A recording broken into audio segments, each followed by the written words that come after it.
안녕하십니까. 전농정책위원장 이무진입니다. 원래 경기 도연맹 분들하고 세 차례에 걸쳐서 대면 교육을 잡았었는데요. 코로나19가 이런 좀 한 번도 우리 농민들이 경험해보지 못한 이런 상황을 좀 만든 것 같습니다. 어쨌든 이런 자리를 통해서라도 전농과 우리 지역에 있는 회원들이 함께 생각을 공유할 수 있다는 것 자체가 그나마 귀중하고 소중한 시간이라 생각이 듭니다. 오늘 제가 경기도연맹 분들과 함께 좀 고민해보고 싶은 내용들은 현재 문재인 정부의 농정에 대한 문제점과 그럼 이 문제점이 왜 발생하고 있는 것이고 이 문제점을 해결하기 위해서 근본적으로 농업에 무엇이 필요하겠는가에 대한 얘기를 해보고 싶습니다. 좀 몇 가지 중요한 점만 좀 간략하게 설명을 좀 드릴 테니까요. 함께 좀 경청해 주시고 이후에 오늘 좀 여러분과 함께 나누는 이야기들을 전농 대의원대회 때 사업화 시켜서 여러분들과 함께 내년에 열심히 실현할 수 있도록 노력하겠습니다. 감사합니다. 예, 제가 오늘 경기도연맹 회원 여러분들 교육으로 잡은 이 교육의 내용은 제목은 농민기본법 제정하여 공공농업 실현하자입니다. 농민기본법 뭔가 좀 농민들에게는 딱 와닿지만 저게 뭐야 라고 생각하시는 분들이 많을 것 같은데요.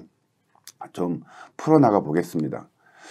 일단 순서는 현재 지금 전 세계적으로 식량 위기에 대한 새로운 문제들이 제시가 되고 있거든요.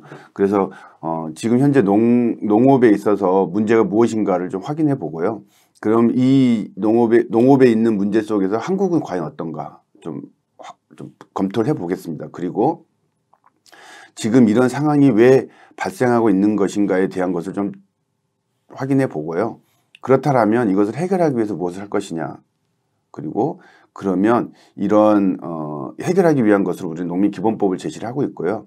이 농민기본법을 만들어내고 실제 제정하기 위해서는 어떻게 해야 될 것이냐를 가지고 교육을 진행하도록 하겠습니다. 새로운 식량 위기라는 얘기를 많이 들어봤을 것 같습니다. 밑에 기사인데요. 이게 어제 8일자 기사입니다. 8일자 경제신문에 나온 기사인데 밀, 옥수수 등 세계 식량 가격이 6개월째 상승하고 있고요. 식량 위기가 우려되고 있다라는 기사가 나왔고요. FAO 사무총장이 2021년도는 코로나19가 극복이 되더라도 사상 최악의 식량난이 있을 것이라는 경고를 하고 있습니다. 그럼 그 이유가 무엇인가라는 것은 여러분들이 지금 오늘 저와 이렇게 비대면으로 만나고 있는 이런 것처럼 실제 감염병 확산, 코로나19 확산으로 인해서 모든 국가들이 국경을 폐쇄하게 되었습니다. 국경을 폐쇄하게 됐고요. 그리고 코로나19에 감염된 노동자들에 의해서 농산물이 됐든 공산품이 됐든 이동을 제한을 하는 이런 상황들이 발생을 했고요. 대표적으로 캐나다, 그러니까 지금 전 세계의 모든 식량은 분업화되어 있습니다. 여러분 잘 아시는 WTO에서 비교위 경제 논리만 따지다 보니까 생산을 많이 할 수 있는 지역, 그리고 생산한 것을 가져다가 가공품으로 만들 수 있는 지역, 이렇게 분화가 되어 있는 것이 현재 세계적 상황인데요.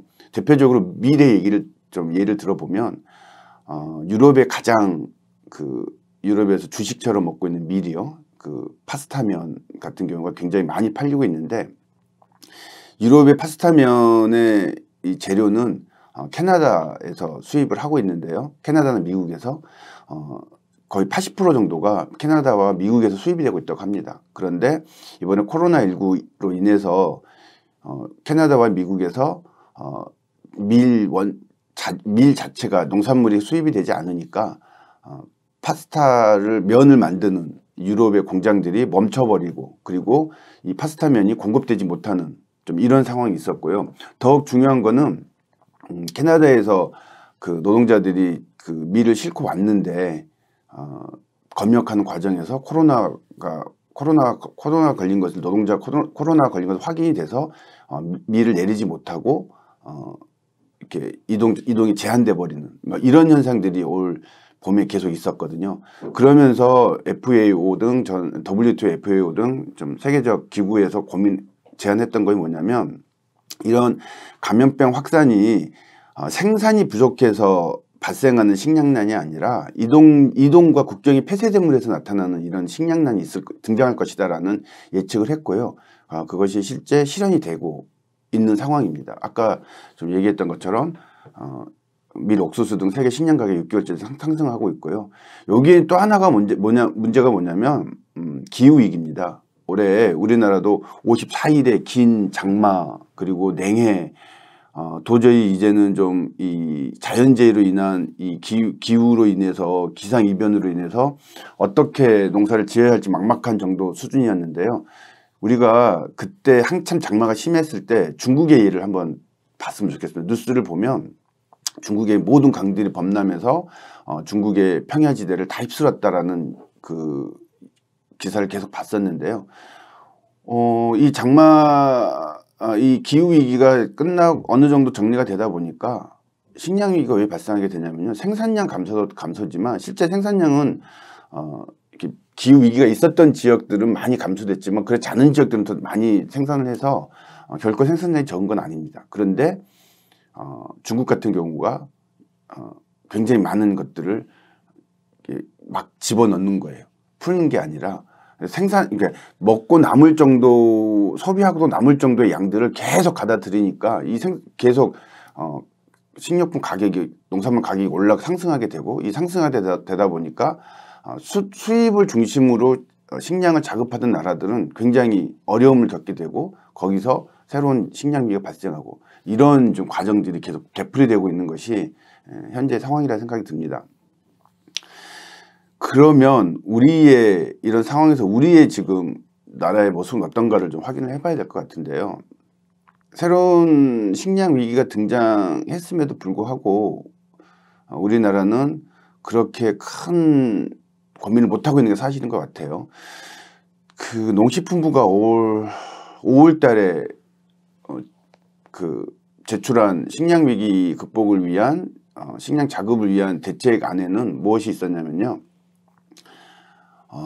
자급을 하기 위한 어떤 대책을 마련하겠다라는 그런 내용보다는 해외에 나가 있는 한국 사람들이 운영하는 그런 기지들을 곡물들을 많이 재배하는 그런 나라들이 있습니다. 한국에 나가서요. 나라에서도 하고 있고 기업에서도 하고 있는데 그 나라들의 한국 사람이 그러니까 한국 사람이 주인인 그 농산물을 바로 수입할 수 있는 시스템을 만들겠다라는 게 올해 농식품부가 내놓은 안인데 코로나19하고 이거 좀 생각을 해보면 좀 이해가 되지 않는 부분이 있습니다. 뭐냐면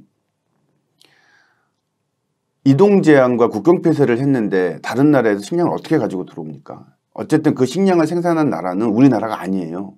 그러면 뻔히 이 코로나19 시대에는 다른 나라에서 생산한 수입품이 들어올 수 없겠구나라는 생각을 하고 그럼 국내에서 어떻게 이것을 자급률이 떨어진가 자급률을 높여낼 것인가를 중심으로 식량 위기를 대응하겠다라는 고민이 있어야 되는데 그게 아니었던 거예요. 그래서 저희는 정부가 내세우고 있는 이 식량 위기에 관련된 대응은 전혀 없다라고 보고 있고요. 그러니까 그 정도로 농업에 대한 관심이 없는 겁니다. 정부가 없다는 생각이 들고요. 그렇다면 이 식량 위기로 인해서 다른 나라의 상황들은 어떤가 좀 확인해 보면요. 필리핀이라는 나라가 있습니다. 필리핀 잘 아시겠지만 전 세계적으로 쌀 생산 1위 국가였거든요. 그런데 한 20% 정도만 농지를 남겨놓고 80%를 다 관광지나 공장으로 만들었어요. 그러면서 식량 수입국으로 전략을 했는데요. 그러면서 필리핀은 지금 이번에 코로나19에서도 식량 폭동이 일어난 나라였습니다. 대표적으로. 그리고 여러분 잘 아시는 중동 국가, 아프리카 국가 마찬가지로 식량들을 수입해서 먹고 있는데 이 수입해서 먹고 있는 나라들의 수출 국가가 식량 수출을 제한하기 시작하면 계속 이런 식량난이 발생하게 되는 이런 상황이 지금 계속 등장하고 있어서 이 새롭게 등장한 이 식량 위기, 식량난은 단순히 일어난 하나의 현상이 아니라 국가가 관심 있게 좀 바라봐야 될 것이다라는 생각이 듭니다. 그런 얘기를 중심으로 좀 더 말씀을 드리겠습니다. 그 대통령이 2017년도에 농업 공약 첫 번째로 대통령이 직접 농업을 챙기겠다고 얘기를 했거든요. 이제 우리 경기 농민 여러분들이 판단하시기에 과연 대통령이 농업을 챙기고 있는가 한번 확인해 보셨으면 좋겠다는 생각이 들고요.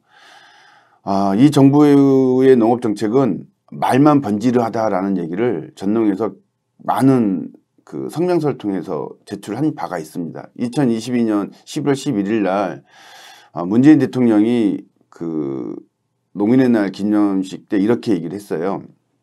쌀값이 회복됐다, 유지되고 있다, 그리고 공익직부제를 도입했다. 논농사, 밭농사 모두 직불 혜택을 받게 되었다. 그러면서 좀 어쨌든 이 문재인 정부 들어와서 농업이 좀 잘 되고 있다라고 얘기를 했는데요. 실상 그럴까요, 과연? 내년도 농업 예산은 국가 전체 예산 대비 3%가 분배한 거 2.9%입니다. 농업 예산 5%를 유지하겠다는 것은 대통령의 공약이었습니다. 그럼에도 불구하고 3%선이 대통령 재임 기간에 이 문재인 정부 기간에 3%가 무너져 버렸어요. 그러니까 한 8년 정도 이명박 박근혜 정부 때 3%에 들어왔던 농업 예산이 단 2, 3년 만에 3%가 붕괴돼 버린 겁니다. 그리고 이 농업 예산에 대한 문제 제기를 계속하면 솔직히 농식품부 관료들은 뭐라고 그러냐면 더 이상 농민들에게 줄 예산이 없다라고 얘기를 합니다. 그리고 재경부가 기재부가 그걸 받아들이지 않고 있다는 걸 핑계를 대고 있는데요. 어쨌든 3%선이 붕괴가 되어버렸고요.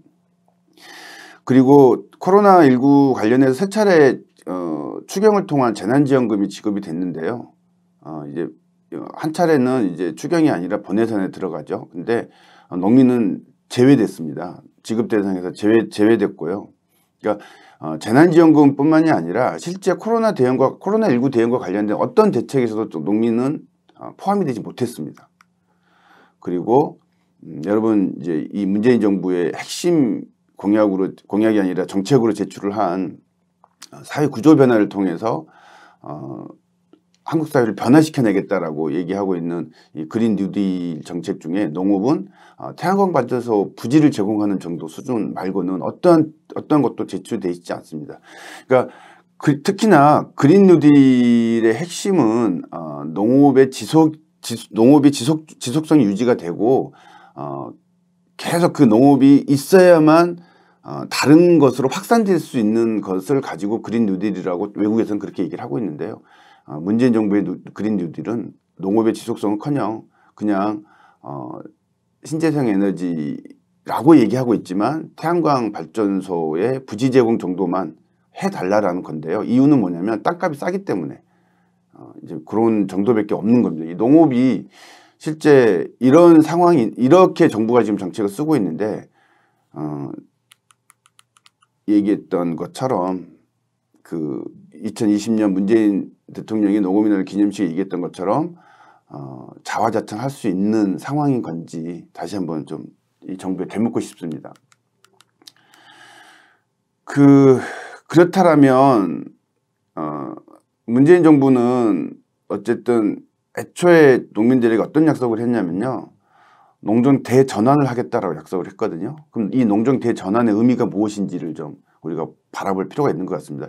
이전 농정과 문재인 정부 농정은 완전히 다른 농정일 것이다라는 얘기를 문재인 정부가 꾸준히 해왔는데 불구하고 달라진 게 아무것도 없습니다. 아무것도 없는 이유는 무엇일까? 궁금하지 않습니까? 왜 말로만 그렇게 휘황찬란한 얘기들을 하고 결과적으로는 이명박 박근혜 그 이전 정부에서부터 진행해왔던 농업정책과 하등 달라진 게 없는 상황이 계속 반복되고 있는지 좀 궁금한데요. 이유가 무엇인지를 좀 확인해 보도록 하겠습니다. 이유는 저희 전농이 바라보기에는 농업농정 및 10분 산업기본법에 있다라고 생각을 합니다. 이게 농업농정 및 10분 산업기본법에 대체 어떤 이유가 무엇 때문에 정부의 농정이 하나도 변화가 없다라고 얘기하는 것인지 좀 살펴보겠는데요. 기본법에 담겨 있는 내용을 좀 볼 필요가 있을 것 같습니다. 기본법은 일단 1967년도에 제정이 됐는데요. 이것은 그냥 농업기본법이라 그래서 그냥 그 외국에서 좀 기본법이 제정을 하니까 좀 정부가 제정한 걸로 좀 보면 될 것 같은데, 중요한 거는 2000년도하고 2008년도에 개정을 하면서 기본법 안에 내용입니다. 내용을 보면 농업 생산 구조를 규모화시키겠다. 규모화시키기 위해서는 농업 정책을 어떻게 써야 된다. 그리고 농산물을 교육을 어떻게 하기 위해서는 정책을 어때야 된다. 그리고 그러니까 말 그대로 2000년도에 개정된 안에는 개방농정에 어떻게 한국 농업의 경쟁력을 갖출 수 있느냐 중심이 핵심 사안이었고요. 2008년도에는 그나마 공익기능을 명시를 하긴 했지만, 그럼에도 불구하고 WTO나 FTA에서 다른 나라들이 공익기능을 얘기하다 보니 우리도 그것을 좀 따라가야 되는 거 아니냐라는 그런 좀 의미가 많았던 것 같습니다. 그리고 또 하나가 이제 다른 나라가 고민하는 내용들이 단순히 생산의 범위를 벗어나서 식품의 범위까지 농업을 좀 범위를 넓히는 경향들이 있었는데, 그 경향을 따라가기 위해서 2008년도에 농업농촌 및 식품산업기본법에 대한 그 개정이 있었습니다. 그런데 이 안의 내용을 전체적으로 보면 신자유주의 농정, 그러니까 WTO 개방농정을 추진하기 위해서 제정된 법률이다라는 것이 확인이 되고 있거든요. 그 대표적으로 6조, 이 농업기본법 6조를 보면요. 정책 수립과 시행의 기본 원칙 중에 6조 1항에 국가와 지방자치단체는 농업농촌 및 식품산업 정책을 세우고 시행할 때는 시장경제 원리를 바탕으로 한 효율성을 추구하되 농업과 농촌의 공익 기능을 최대한 고려해야 한다라고 2015년도에 개정을 해놨는데요. 좀 이해할 수 없는 용어가 나와요. 시장경제 원리를 바탕으로 한 효율성을 추구하되라는 용어. 헌법에도 명시되어 있지 않는 말입니다. 어떤 그 법률에도 명시되어 있지 않는 용어가 시장경제 원리를 바탕으로 한 효율성을 추구한다라는 내용이 농업농촌기본법에 들어가 있는 겁니다. 이 내용은 뭐냐면, 기본적으로 국가의 책임감보다는, 국가가 농업을 유지, 관리하기 위한 책임감보다는 시장경제 원리에 의해서 농업정책 쓰는 것이, 그리고 그것을 통해서 효율성을 추구하는 것이 기본적인 농업정책의 원리다라는 것을 기본법이 명시를 하고 있습니다. 그렇기 때문에 계속적으로 농산물이 수입이 되고, 이 수입된 농산물을 농민들이 이제는 가격에 있어서 상수가 됐기 때문에 농산물 수입 관련된 대응을 내놔라 그랬을 때, 정부가 우리 내놓을 수 없다라고 얘기했던 이유는 뭐냐면, 법률적으로 시장경제 원리에서 효율성을 추구해야 되는데 경제가 개입하는 것 자체가 무리가 있다고 판단하는 겁니다. 그래서 우리 농민들이 꾸준히 요구했던 것들에 대한 것들이 좀 정부에 의해서 부정이 됐던 건데요. 그래서 신자유주의에 기반한 농업정책을 정당화하기 위한 정책이 6조의 기본 원칙으로 명시가 돼 있는 것이 가장 큰 문제라는 생각이 들고요. 이런 효율성은 궁극적으로 여러분 잘 아시다시피 1.5헥타 미만 농사를 짓고 있는 농민이 80%가 넘거든요. 1.5헥타면 4,000평입니다. 그리고 0.9% 정도만 그 농업 소득을 통해서 생계가 유지할 수 있는 이 정도까지 농촌 농업에서의 양극화 현상은 도시보다 더 심하게 벌어졌는데요. 이런 효율성만 따진 농정에 의해서 이런 양극화가 더 심하게 발생을 하고 있는 거고요. 그러면서 무분별하게 농산물이 수입되고 있는 것에 대해서도 어떠한 대책도 내세우지 못하고 있는 거고, 그러면서 또 한 가지가 뭐냐면, 꾸준히 정부가 허용하려고 하는 게 농업의 자본이 들어오는 것이었습니다. 대기업 자본이요. 이런 그 자본 중심의 농업에 대해서 효율성을 바탕으로 정부가 꾸준히 좀 허용을 하려고 하는, 그리고 스마트팜 혁신밸리 같은 경우는 실제 자본이 개입하는 것을 그냥 동의해줘 버리는 이런 방식으로 진행이 되고 있고요. 그리고 농촌에 대한 난개발이 꾸준히 좀 진행이 되는 이런 상황들이 실제 농업농촌 기본법에 있는 기본 원칙 자체의 효율성을 추구한다라는 원리 기본 원칙을 가지고 있기 때문에 이런 문제가 발생하고 있다라고 전농은 판단을 하고 있습니다. 그런데 과연 이 기본법에서 명시하고 있는 이 신자유주의적 농업 정책이 계속 유지되는 게 맞는 것인지에 대한 고민을 해볼 필요가 있다는 생각이 듭니다. 처음에 얘기했던 것처럼 코로나19와 기후위기로 인한 새로운 방식의 식량위기가 대두가 되고 있고요. 이거 현실화되고 있는 겁니다. 지금 기사들을 좀 살펴보면요. 6개월 동안 해외 식량 가격 지수가 계속 올라갔다고 그랬는데 우리 한국의 식량 자급률은 21%밖에 되지 않습니다. 그러니까 정부에서는 곡물 자급률, 식량 자급률을 나누는데 전농은 동물들에게 동물들이 먹어야 되는 사료 작물까지 포함해서 우리는 식량 작물이라고 얘기를 하고 있기 때문에요. 그냥 곡물 자급률이라는 용어를 안 쓰고 식량 자급률이라는 용어를 쓰겠습니다. 식량 자급률이 21.7%밖에 되지 않는 나라입니다. 그리고 밀 같은 경우는 0.07%밖에 되지 않는 나라고요. 6개월 동안 해외 식량 가격이 올랐습니다.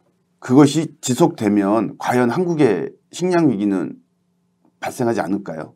한국 사람들이 쌀이 한 97% 정도 자급률이 되는데 쌀이 있다고 해서 과연 다른 곡물은 안 먹고도 살 수 있는 나라인가요? 또 하나가 올해 20% 이상 농민들은 20% 이상 수확량이 감소했다고 그러는데 정부는 6.4% 정도에 좀 맞춰놓고 수치를 맞춰놓고 있는데요.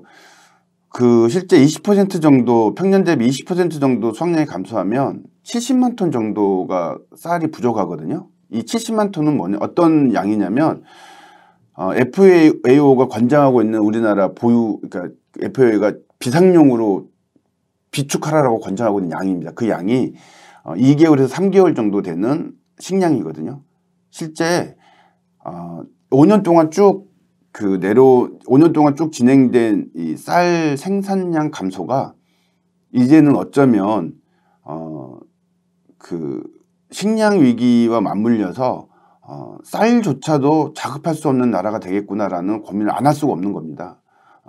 이제 이런 상황에서 과연 정부가 농업농촌 기본법에 담고 있는 것처럼 예전과 같은 방식의 이런 농정으로 계속 가는 것이 맞는 것인지에 대한 고민이 필요하다는 생각이 들고요. 그래서 전농은 강하게 주장하는 것이 예전부터 해왔던 얘기입니다. 국민에 대한 안정적 식량 공급은 국가의 의무이다. 책임이고 의무이다라는 겁니다. 그리고 안정적 식량을 국가로부터 공급받을 권리는 국민의 권리이다라는 거고요. 그래서 식량은 공공재고 식량을 생산하는 농업은 공공 분야다라고 제안을 하고 있는 겁니다. 이것을 받아서 문재인 대통령이 대통령 후보자 시절 때 농민은 중공무원과 같이 대접을 하겠다라고 얘기를 한 거였거든요. 그런데 실제 문재인 정부 농업정책은 중공무원 정도로 농민을 취급한 정도가 아니라요. 농민을 삭제시켜 버렸습니다. 이제 이러한 부분을 전에 말씀을 드렸고요. 크레이가 코로나19 이후에 농업농촌의 중요성에 대한 인식 변화 조사를 급하게 좀 진행을 올 상반기에 했는데 국민경제에서 농업이 차지하는 비중이 어떠냐라고 그랬을 때 67% 정도가 경제에서 농업이 차지하는 비중이 있고 그래서 중요하다라고 얘기를 했고요. 농업농촌에 그렇다면 공익기능은 어떠냐 그래서 69.5% 한 70% 정도가 국민들은 농업농촌의 공익적 기능이 있다라고 좀 인식을 하고 있는 겁니다. 그리고 식량안보 관련해서는 74.9% 정도가 이 식량안보의 위기가 도래했고 식량안보를 지켜나가기 중요하다라고 얘기를 했습니다. 그러니까 이것은 농사를 업으로 삼고 있는 우리 농민들만의 얘기가 아니라 실제 국민들이 식량을 공공재로 바라보고 있고 식량을 생산하는 농업을 공공 분야로 인식을 하고 식량을 공급받을 수 있는 권리는 국민들에게 있다라고 인식을 하고 있는 겁니다. 그래서 이제는 이 농업이 공공농업으로의 전환이 돼야 될 시기이다라고 저희는 좀 판단을 하고 있고요. 그렇다면 그 공공농업으로 전환을 하기 위해서 아까 저희가 농업농촌 및 식품산업기본법을 봤는데 그럼 우리는 어떻게 법을 바꿔내고 그 법을 기반으로 해서 뭘 하자라는 거냐라는 게 좀 얘기가 돼야 될 것 같습니다. 기본법이란 뭐냐? 헌법에는 그러니까 우리나라 법률에는 헌법, 법률, 명령, 조례규칙 이런 법률가 돼 있는데요. 여기 굳이 왜 기본법이라는 용어를 쓰고 있냐? 근데 기본법은 농업농촌 기본법뿐만이 아니라 수많은 분야의 기본법들이 청년기본법, 무슨 기본법이 있는데요. 이 법률 중 안에서도 이 기본법은 관계되는 모든 법률에 대한 모법 또는 기준법, 매개법 이 정도로 학계에서는 얘기를 하고 있더라고요. 그래서 기본법과 법률과의 관계가 뭐 상하관계는 아니지만 최소한 이 기본법에 제정되어 있는 것이 다른 법률에 있어서 모법의 역할을 한다라는 정도는 좀 한국 사회에서도 인식을 하고 있는 것 같습니다. 그래서 기본법이 굉장히 중요한 법이다라고 판단이 좀 드는 거고요. 농민기본법은 우리가 제안하고 있는 농민기본법은 어때야 되느냐라는 겁니다. 일단 농민들 입장에서는 정치, 경제, 사회적으로 농민의 권리를 좀 보호하는 법이 돼야 된다라는 거고요. 이것은 식량주권을 실현하는 법이어야 된다는 겁니다. 식량주권의 넓은 의미로 저희는 농민의 정치, 경제, 사회적 권리를 보장받는 것이 식량주권이라는 용어를 쓰고 있는데요. 그것까지 식량주권 더 다른 범위도 포함이 되지만 농민에 있어서는 그렇게 정의를 내리고 있습니다. 그래서 식량주권이 실현되는 방향으로 농민들에게는 좀 이래야 된다라는 거고요. 그렇다면 농업농촌은 어때야 되느냐? 농업농촌은 일단 농업농촌이 계속 지속이 돼야 되잖아요. 농업농촌이 어느 한 순간 무슨 문제로 인해서 꾸준히 유지돼야 되는 것이 멈춰버리면 안 된다라는 겁니다. 그리고 그래서 지속 가능한 발전이 좀 돼야 되는 법이 돼야 되는 거고요. 또 하나가 신자유주의적 경제 이념이 반영되는 게 아니라 공공농업을 실현하기 위한 국가 정책의 이념이 좀 반영되는, 그리고 그 이념이 정책의 방향으로 제시되는 그런 법이어야 된다라고 농민기본법에 대해서는 판단을 하고 있습니다. 그리고 이 농민기본법과 관련해서는 명칭과 관련해서는 농민기본법이라는 용어를 쓰지만 이것이 확정된 용어는 아닙니다. 어쨌든 이 농업농촌까지 포함된 내용이어야 되기 때문에 향후에 더 논의하고 토론해서 좀 어떤 명칭은 달라질 수 있다는 생각이 들지만요. 약칭으로 저희들은 농민기본법이라 명하고 농민기본법이라고 좀 일단 제안을 좀 드리고자 합니다. 그러면 농민기본법 제가 지금 말씀을 드렸는데요. 예, 기본법은 좀 이런 게 필요하다라는 겁니다. 요거는 좀 보시면 알 것 같고요. 중요한 문제의 핵심은 어쨌든 근본적 변화, 농촌 대전환을 하기 위해서는 이제는 뭔가가 판이 완전히 바뀌어야 된다라는 건데요. 그러기 위해서는 농업을 공공 영역에 포함시켜야 된다라는 개념입니다. 요것과 관련해서 조금 더 그러면 안에 무엇을 담을 것인가에 대한 얘기를 하면서 좀 더 얘기해 보도록 하겠습니다.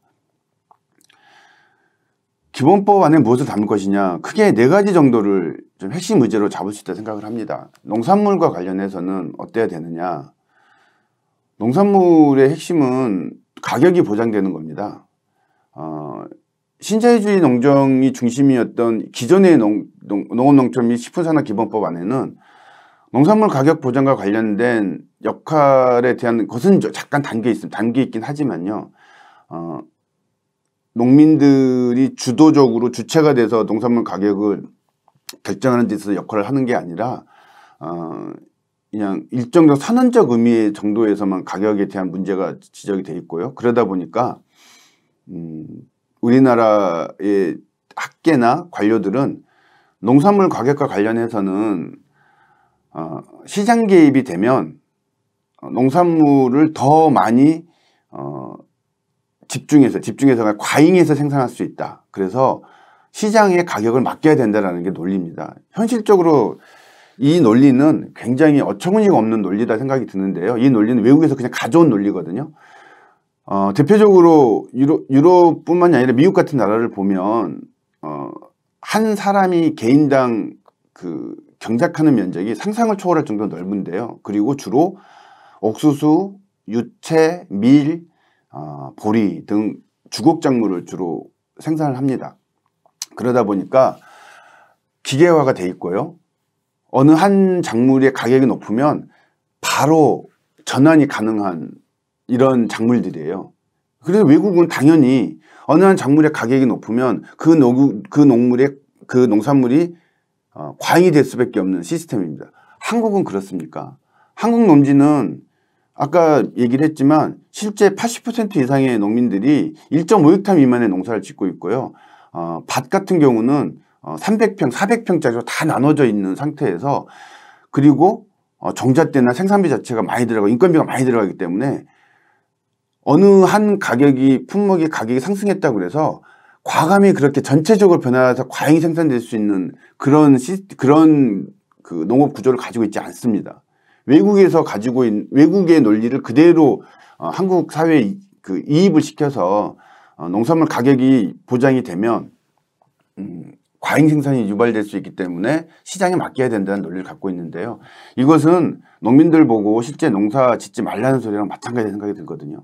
그래서 농산물과 관련해서는 반드시 저희 농민들 입장에서는 가격 보장이 최우선이다라는 제안을 하고요. 그러면 가격 보장을 어떻게 해야 될 것이냐? 주요 농산물과 관련해서 저희는 예전에 기초농산물 수매제를 제안을 했었는데요. 굉장히 많은 단위에서 필요성도 인정하지만 기초농산물 수매제라는 용어 자체가 좀 이념적인 색채가 띄어 있는 것 같다라는 그런 얘기들도 많이 했습니다. 그래서 여러 고민 속에서 좀 전농이 요즘 새롭게 제안하고 있는 것은 주요 농산물에 대한 공공수급제를 진행을 하자라는 겁니다. 공공수급제의 핵심은 올해 저희가 전농이 생산자 단체들과 함께 여름과 함께 큰 틀을 좀 제안을 했는데요. 여기서 잠깐 소개해 드리면 주요 농산물에 대해서 20% 정도를 정부가 정부 조달 형태로 수매하고 공급을 해야 된다라는 제안을 올해 좀 제출했습니다. 그 이유는 뭐냐면 정부 조달은 WTO가 인정하는 방식입니다. 그리고 문재인 정부가 실제 공공급식을 비롯해서 좀 급식을 확대하고 로컬 푸드를 좀 그런 확대를 통해서 농산물 가격 문제, 농산물 문제를 해결해 보겠다는 정책을 내놓은 바가 있습니다. 그래서 저희가 제안하고 있는 것은 주요 농산물의 20% 정도를 정부가 공공 조달 형태로 비축을 하고 그리고 그 중에 5% 정도는 그 FAO에서 권장하고 있는 것은 비상 시기를 판단해서 비축을 5에서 7% 정도로 하라고 요구를 하고 있거든요. 그래서 거기에 맞춰서 5에서 7% 정도를 5% 정도를 비상용으로 비축을 하고 15% 정도는 공공급식으로 활용을 하자라고 지금 저희가 공공수급제에 대한 좀 큰 틀을 좀 제시를 해놓은 상태고요. 이렇게 하다 보면 농산물 가격의 변동성, 오르고 내리고의 그 격차가 줄어들 수 있고 이 줄어듦으로 해서 실제 안정적인 가격이 형성이 가능하다라고 저희는 판단하고 있습니다. 이런 것을 통해서 식량 주권을 실현해 나가는 방식으로 농산물에 대한 의제는 들어가야 된다 판단을 하고 있고요. 두 번째는 농지입니다. 경기도민들은 특히나 심각할 텐데요.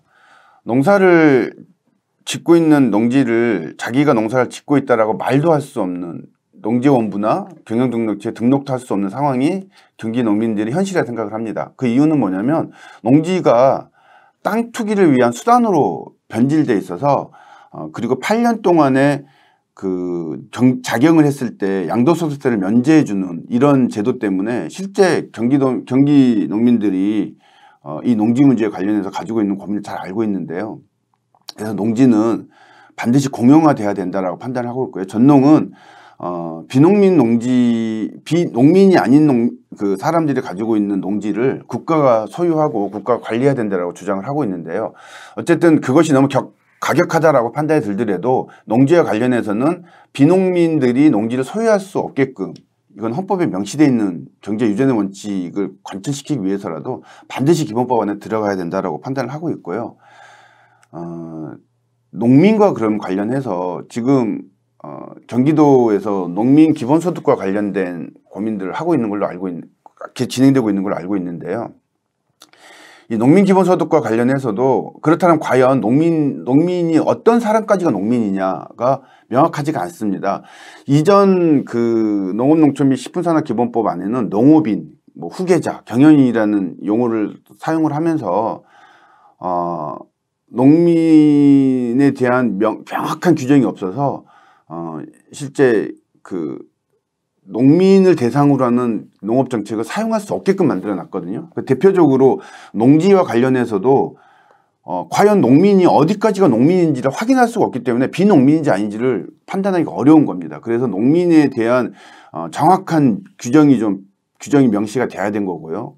그러면서 그 정확한 명시를 통해서 농민의 기본권이 보장이 돼야 되고 농민들이 농업정책에 참여해서 결정할 수 있는 그런 것이 좀 담겨져야 되고요. 가장 중요한 것은 농민들이 살아가는 것이 행복해야 되는 겁니다. 농민들이 가격 보장을 해달라 아니면 뭐 뭘 해달라 이렇게 아니면 농민수당 뭐 기본소득을 해달라고 요구하는 것이 행복한 삶을 추구하기 위해서 최소한 농민들도 그냥 농사지어서 먹고 살고 있는 정도 수준이 아니라 농사를 짓고 사는 것 자체가 행복해야 되는 삶이어야 되는 거잖아요. 이런 것이 기본법 안에 담겨 있지 않으면 안 된다라는 담겨야 된다라는 것이 지금 저희가 고민하고 있는 내용이고요. 그리고 핵심 과제 중에 마지막으로 한 가지가 농촌 분야입니다. 지금 경기도도 농촌 기본소득과 관련해서 시범사업을 진행하는 것으로 알고 있는데요. 저희가 알고 있는 것은 농촌에 살고 있는 사람들에게 월 개인당 15만 원씩 그래서 3인 가구면 한 50만 원 정도씩을 지급을 하고 이것을 가지고 과연 그 농촌에서 살아갈 수 있는 것인지 살아갈 수 있다면 더 많은 사람들이 인구 유입이 되지 않겠느냐라는 시범사업을 2021년도부터 진행하는 것으로 알고 있는데 저는 이런 방식의 그 지역 소멸과 관련된 청과 관련해서 그 단순히 지금 현재 고민하고 있는 것은 돈을 주고 이렇게 인구를 유입할 수 있는 방식 정도의 수준 고민을 하고 있지만 그거보다 더 광범위하게 지역 소멸을 막아낼 수 있는 이런 큰 담론들이 기본법 안에 좀 담겨야 된다는 생각을 하고요. 이것도 농민의 권리와 마찬가지로 행복한 삶 자체가 권리로 제기가 되고 있는 것처럼 농촌의 주민들이 행복을 추구할 수 있는 권리가 보장돼야 된다라는 고민을 하고 있습니다. 그 주요 내용으로는요. 기본 원칙으로는 현재 가지고 있는 농촌농업 식품산업기본법의 가장 문제라고 얘기하고 있는 농정의 그 원리, 시장경제 원리를 통한 효율성 추구라는 것을 폐기해야 된다고 생각을 합니다. 이건 반드시 폐기돼야 되고 이런 방식의 농정은 이제는 끝내야 된다라는 제기를 기본 원칙 내에 담아야 된다 얘기를 하고요. 그러면서 공공의 이익에 맞게 국가의 책임성을 강화하는 농정으로 농정 운영해야 된다라는 것을 기본 원칙으로 담아야 된다는 생각을 합니다. 그래서 핵심은 국가의 책임성 강화 그리고 농업을 공공으로 바라볼 수 있는 것을 기본 원칙에 담아야 된다 생각을 하고요.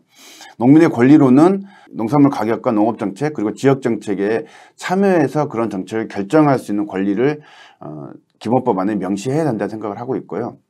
식량주권과 관련해서는 아까 쭉 설명드렸던 것처럼 주요농산물 공급수급제를 통한 안정적인 생산 그리고 식량자급률 목표치에 관련해서 국회 동의제를 통해서 식량자급률 목표치를 계속 좀 높여나갈 수 있는 이런 내용이 좀 포함이 돼야 된다는 거고요. 그리고 이런 것에 대한 국가의 책임성을 명확히 집어넣는 게 필요하다 생각을 하고 있습니다. 그리고 개방농정과 관련해서 저희가 코로나19 이후에 세계 석학들이 많은 얘기들을 했는데요. 대표적인 얘기 중에 하나가 앞으로 향후 농업은 특히 식량은 자급자족을 할 수밖에 없을 구조로 갈 것이다라는 예측을 한 석학도 있었습니다. 그것처럼 실제 개방 농정을 통해서 부족한 식량을 외국에서 가져다가 식량 작업을 할 수 있다라고 제안했던 WTO나 KNG 그룹의 논리는 깨졌습니다. 그래서 이 개방 농정은 이제는 중단해야 된다는 생각을 하고요. 우리가 생산할 수 있는 것은 우리가 생산할 수 있게끔 만들어내고 우리가 할 수 없는 것에 대한 것만 수입될 수 있게끔, 그리고 수익 창출만을 위해서 무분별하게 들어오는 수입 농산물에 대해서는 이제는 좀 방어막을 칠 수 있어야 되는 것이 기본법안에 좀 당겨져야 된다는 얘기 좀 들고 판단을 하고 있고요. 농지의 공영화 아까 좀 말씀을 드렸습니다. 그래서 농지에 대해서 국가 관리를 강화하면서 실제 농지 문제를 해결할 수 있는 좀 그런 내용이 좀 돼야 된다라는 거고요. 그 농지의 공영화를 위해서는 핵심적으로 비농민 농지를 소유할 수 있는 것을 지금은 몇 가지 예외 규정으로 풀어놓은 게 있습니다. 이거 자체를 원천적으로 금지해야 된다라는 거고요.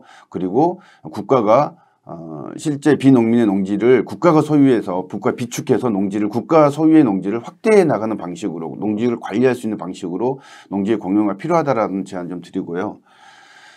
그리고 농민수당 법제화입니다. 이것은 경기도에서 지금 농민수당이 아니라 경기도는 농민기본소득제로 얘기를 하고 있지만 실제 저희가 판단하기에는 농민수당과 좀 다르지 않다라는 생각을 하고 있고요. 저희가 지금 경기도에서 제안하고 있는 것은 농민기본소득이 아니라 이것은 농민수당으로 좀 정리를 하고 농촌기본소득을 중심으로 시범사업을 제안하고 실제 경기도에서 농촌기본소득에 대한 성과를 냈으면 좋겠다라고 제안을 하고 있습니다. 그래서 이 부분은 우리 경기 농민분들도 좀 참고를 했었으면 좋겠다는 생각이 들고요. 그리고 농촌사회 지속합니다. 어쨌든 지금 현재 산업화 도시화가 진행이 되면서 농촌의 생태가 무너지고 공동체가 무너져 가고 있는데요. 이것들을 복구해낼 수 있는 내용이 좀 초과가 돼야 되고요. 자본과 기업의 권리보다는 거기 살고 있는 농촌 주민의 권리가 우선시 될 수 있게끔 그리고 난개발을 막아내고 지속가능한 농촌사회가 질 수 있도록 농촌기본법 안에 명시를 하자라는 겁니다. 그러니까 자본이 농촌사회에 마음 놓고 들어와서 휘젓고 다닐 수 있는 게 아니라 농촌 사회 자체만큼이라도 농민들 스스로가 농촌 주민들 스스로가 유지할 수 있는 이런 지속성을 만들어내자라는 것을 기본법 안에 담자라는 거고요. 그리고 농업재에 대해서도 국가가 일정도 근본적 대책이 필요하다라는 거예요. 이 부분도 잠깐 설명을 좀 드리면 전농은 1.5헥타 미만 그 필지에 대해서 논 기준입니다. 필지에 대해서는 모든 농산물 피해에 대해서 정부가 책임을 지는 보상을 하는 농업재해 보상법을 제정을 하자라고 제안을 하고 있고요. 그 1.5헥타 이상에 대해서는 보험을 좀 더 지금 현재 농작물 재해보험도 정책보험이라 하고 있지만 잘 아시다시피 운영사의 농협의 이익만을 보정하고 있는 수준으로 가고 있는데요. 이것을 좀 더 세밀하게 좀 더 농민들에게 더 많은 이익이 줄 수 있는 정책보험으로 좀 마련을 해서 1.5헥타 이상들은 정책보험으로 가고 있는 보험을 통해서 좀 그 재해에 대한 피해를 극복을 하더라도 최소한 1.5헥타 미만의 농가가 아까 얘기했던 것처럼 전체 농가의 80% 정도 됩니다. 80% 농가나 농민들이 1.5헥타 농사를 짓고 있기 때문에 이 80% 정도라도 국가가 책임을 지고 재해에 대한 피해를 보상을 해라라는 요구를 하고 있습니다. 이런 것들을 중심으로 재해에 대해서 근본적 국가 대책이 좀 필요하다. 그리고 이런 것이 기본법 안에 담겨야 된다라는 거고요. 그리고 여성 농민의 권리입니다. 이 문제는 농민의 규정과도 연계가 되어 있는데요. 실제 여성 농민들이 굉장히 많은 역할들을 하고 있고 생산에 있어서 뿐만 아니라 지역 사회를 유지하는 데 있어서도 지역 농민들의 역할이 어쩌면 남성 농민들보다 더 많은 역할을 하고 있는 게 현실입니다.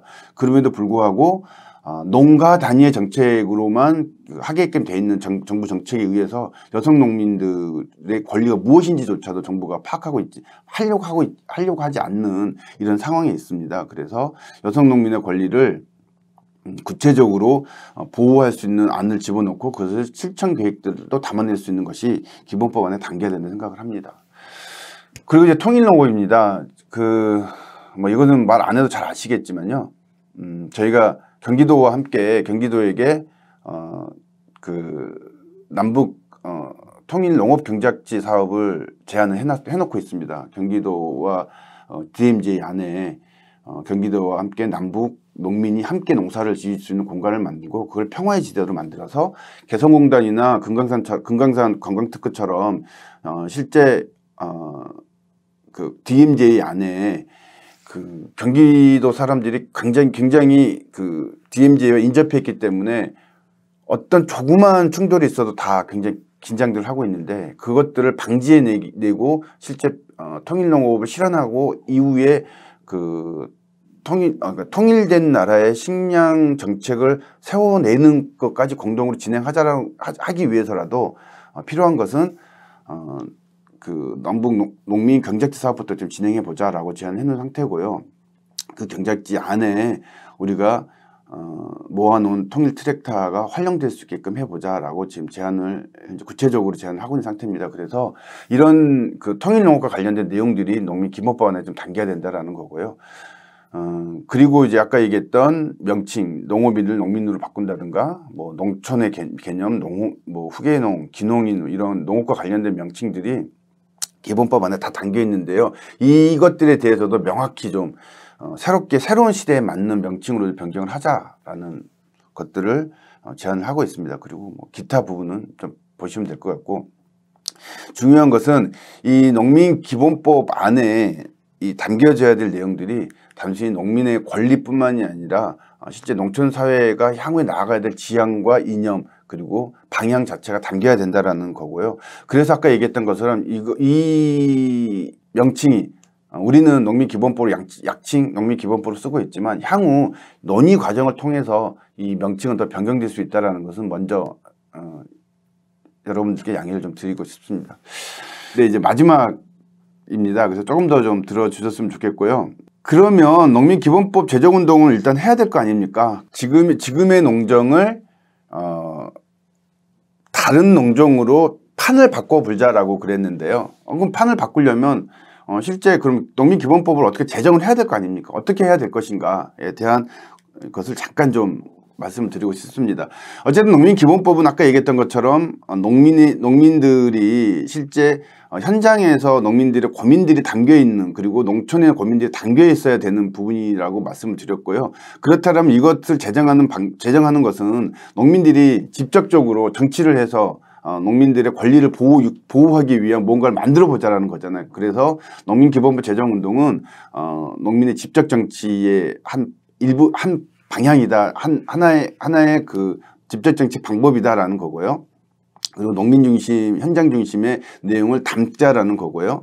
그리고 이런 것들을 제정하기 위해서는 부분별 또는 과제별로 토론하고 거기에 내용들을 만들어내야 됩니다. 아까 얘기했던 것처럼 농민에 대한 규정, 농지에 대해서 그럼 어떻게 할 것이냐, 그러면 그리고 그 농산물 가격과 관련해서 그러면 공공수급제는 아까 큰 틀은 얘기했지만 그 큰 틀에서 어떻게 그러면 우리는 그 더 구체적 내용을 만들어낼 것이냐, 그리고 국가가 자연재해 관련해서 농업을 어떻게 보호할 것이냐, 육성할 것이냐, 이런 논의들을 더 많이 해야 된다는 생각이 듭니다. 그래서 부문별 과제별로 토론을 좀 활성화해야 되고 이런 토론의 결과물들이 결집이 돼야만이 농민기본법을 만들 수 있다라고 생각이 들고요. 그러기 위해서는 일단 우리들끼리 농업을 고민하고 있는 농민들끼리 이 농민기본법 제정과 관련된 방향과 원칙들이 좀 통일돼야 된다는 생각이 들고요. 그리고 대중운동을 진행해야 됩니다. 조금 이따 잠깐 말씀을 드릴 건데 이 대중운동은 실제 농민들만을 가지고 해결할 수 있는 문제는 아니잖아요. 그렇다면 어떤 방식으로 대중운동을 통해서 이 농민기본법을 제대로 나갈 것이냐라는 고민을 옆에 있는 전국민 운동체를 통해서 좀 진행해야 되는 것까지 이렇게 농민기본법 제정운동은 좀 진행이 돼야 된다는 생각을 하고 있고요. 전농이 제안하고 있는 것은 지금부터 내년 1월까지 지금 제가 여러분들과 함께하고 있는 이 기본법 제정과 관련된 방향과 내용과 관련해서 좀 더 세밀하게끔 준비를 하려고 합니다. 그리고 이 내용을 바탕으로 시군농민의 단위까지 어떻게 교육을 할 수 있을 것인가, 교육 주체들을 좀 만들어서 어떻게 할 것인가에 대한 교육을 준비하기 위한 과정을 12월에서 1월까지 잡았고요. 1월에서 2월까지가 굉장히 중요한 시기라는 생각이 드는데요. 일단 전농에서는 전국 그 농민들이 참여하는 이제 코로나19 때문에 많은 그 사람이 대중이 참여할 수는 없죠. 회원들이 참여할 수 없다는 생각이 들지만 분야별로 농민학교를 좀 진행을 할 계획입니다. 그래서 신군농민의 간부 교육을 좀 진행을 하고요. 저희가 1월 지금 29일 날 대의원대를 전농 대의원대 18기 2000년도 대의원대를 일정을 잡아놓고는 있는데요. 문제는 코로나19 때문에 어떻게 해야 될지 고민입니다. 그래서 여러 가지 좀 고민을 하고 있는데 어찌됐든 그 대의원대회 때 사업계획서안에 농민기본법 제정운동을 제출을 하고 결의를 하고요. 이 결의된 내용이 시군 단위 사업계획서로 제출이 바로 돼서 시군농민에서도 이런 좀 그 사업 결의를 좀 진행할 것을 1, 2월 달에 좀 고민을 하고 있습니다. 그리고 정말 해야 된다라고 생각을 하는데요. 3, 4월 달입니다. 아까 제가 그 애초에 문재인 정부 농정이 말만 번지르 하고 아무것도 진행된 게 없다라고 말씀을 드렸는데요. 현실입니다. 정말이에요. 답답할 정도예요. 농정을 책임지고 있는 사람들이 아무도 이 농정을 그러면 우리가 제안했던 이런 용어를 실현하기 위해서 이런 정책을 실현하기 위해서 무엇을 해야 되는지조차를 방향 제시조차 못하고 있습니다. 그러면 이것은 우리 농민들 스스로가 할 수 있게끔 만들어줘야 되는 거거든요. 그러기 위해서는 대중들과 함께 요구해야 됩니다. 요구해야 되는데 요구하기 위해서는 기자회견을 한다거나 아니면 가서 뭐 국회의원을 만난다거나 이렇게 하는 것도 중요하지만요. 더욱 중요한 것은 우리가 만날 수 있는 사람들, 농민들과 함께 이 내용을 합의하고 그 농민들과 함께 요구해야 되는 것이 가장 중요하다고 생각을 합니다. 그래서 이 3, 4월 달에는 1, 2월 달에 사업계획으로 제출이 되고 제출된 것이 간부들이 교육을 받고 이 받은 교육을 가지고 반드시 3, 4월 달에는 마을 단위 아니면 면 단위 교육을 진행했으면 좋겠다라고 제안을 드립니다. 코로나19 때문에 만나는 거 굉장히 어려운 거 압니다. 어려운 거 아는데요. 그러면 오늘 제가 경기도민 여러분들과 만나는 것처럼 최소한 이런 방식을 통해서라도 농민들과 함께 농민기본법 제정운동의 중요성을 좀 확인을 하고 이런 것들이 결집돼 3, 4월 달에 반드시 결집이 돼야 된다는 겁니다. 결합이 돼야 된다는 거고요. 가능한 지역부터 광역 단위로 범인민 운동체를 좀 만들어내자라는 제안을 좀 드리고요. 전농은 3, 4월 달에 진보연대, 민중공동행동, 민주노총과 함께 그런 농민의 길과 함께 이 농민기본법 제정운동과 관련된 범국민 운동체를 좀 만들 계획을 가지고 있습니다. 그리고 4월 달까지 일정이 끝나면 5월 이후에는 뭐 농협을 비롯해서 여타의 농업단체 그리고 여타의 사회단체와 함께 실제 농정 대전환을 실제 실천하기 위한 기본법 실현을 위해서 이래야 된다라는 그런 운동체를 만들려고 지금 계획을 하고 있고요. 그래서 3, 4월 달에 이런 논의와 실천들을 지역에서 반드시 진행해야 향후 농민기본법 제정이 실현될 수 있을 거라 판단을 하고 있습니다. 그리고 나서는 지금 11월 달에 대규모 농민대회를 진행하자라는 제안을 하고 있고요. 5만 농민대회가 저희가 10만 농민대회, 30만 농민대회 이렇게 제안을 30만 농민대회도 실현을 했던 적이 있었던데요. 그만큼 농민수가 많이 줄어서 5만 농민대회 자체도 어마어마한 규모가 될 것이다라고 얘기를 하더라고요. 그래서 저희가 목표를 5만 농민대회 정도로 잡고요. 11월 달 대규모 대회를 준비해야 된다라고 제안하고 있습니다. 이 이유는 뭐냐면 계속 얘기하고 있지만 기본법 제정운동도 중요한 사안이긴 하지만 더욱 중요한 것은 이제는 농업의 정책이 이전의 신자유주의 농정과 지금 이후의 농정은 완전히 바뀌지 않으면 농업의 지속성은 유지될 수 없다라고 판단을 하고 있고요. 이전에 농업 자체가 스스로 붕괴되기를 원했던 농정이 아니라 이제는 계속적으로 국가가 책임지고 공공재의 성격을 가지고는 이 농업 어떻게 하면 유지할 수 있을 것인가에 대한 이제 그렇게 할 것인가에 대한 단판을 지을 때가 됐다고 생각을 합니다. 그 단판을 다음 대통령 선거라 생각을 하고요. 이 다음 대통령 선거 때 최소한 대통령 후보들이 농업에 대해서는 이제는 말로만 하는 게 아니라 정말 뭔가 본질적 변화가 필요하다라는 것을 확인시켜주기 위해서는 11월 달 대규모 농민대회가 반드시 필요하다 생각을 하고 있습니다. 그래서 올해는 코로나19로 인해서 전국 농민대회나 민중대회가 굉장히 약소하게 진행이 됐는데요. 코로나19가 지속되더라도 이제는 올해 같은 이렇게 축소된 정도가 아니라 최소한 우리가 할 수 있는 규모를 넓혀서 할 수 있는 여러 가지 방식, 비대면이 필요하다라 그러면 비대면 방식을 통해서라도 우리가 5만 명이 실제 참여할 수 있는 이런 것들을 고민해서 내년 11월 농민대회는 반드시 우리들의 요구들을 좀 관철시킬 수 있게끔 하겠다라는 좀 고민을 하고 있고요. 그래서 11월 대회까지 이런 과정, 그리고 2022년 대선과 지방선거 때 의제화시키고 실제 대선에서 이것이 핵심 농정 공약으로 좀 제출될 수 있게끔, 그리고 지방선거에서도 이런 내용들이 핵심 농정 공약으로 제출될 수 있게끔 이런 좀 고민을 좀 진행하고 있고요. 경기 농민 여러분들께는 마지막으로 좀 제안드리고 싶은 게 뭐냐면 많이 힘드신 거 압니다. 특히나 농지 문제와 관련해서 굉장히 힘드신 걸 알고 있는데요.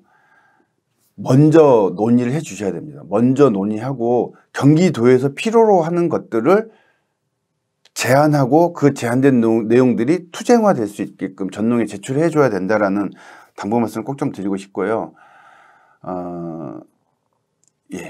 제가 이제 마지막으로 말씀드렸던 내용이 이제 마지막 단계에 있던 거고, 제가 지금 당부했던 것처럼 봉급문 운동체를 만들든 아니면 시군농민회에 가서 뭘 하든지 간에 중요한 것은 전농에서 제출하고 있는 이러한 것들을 여러분들이 그냥 따라하는 게 아니라 여러분들이 고민하고 토론하고 만들어낸 결과물들을 전농에 제출해 주시고 전농이 그것들을 실현할 수 있는 단위로 돼야 된다라고 저는 생각을 하고 있습니다.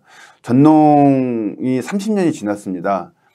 앞으로 향후 30년 전농운동을 새롭게 설계해야 될 시기인데요. 이 농민기본법 제정운동을 통해서 전농의 새로운 30년, 신자유주의 농정을 계속 반대하고 신자유주의 농정에 대한 대안농정을 꾸준히 요구했던 전농의 30년의 역사가 향후 30년은 대안을 만들어내고 아까 제안했던 농민들의 행복한 삶, 그리고 농촌사회가 행복해질 수 있는 그러한 사회로 변할 수 있는 30년의 사업을 가져갈 수 있도록 경기 농민 여러분들과 함께 전농도 최선을 다하겠습니다. 예, 감사합니다.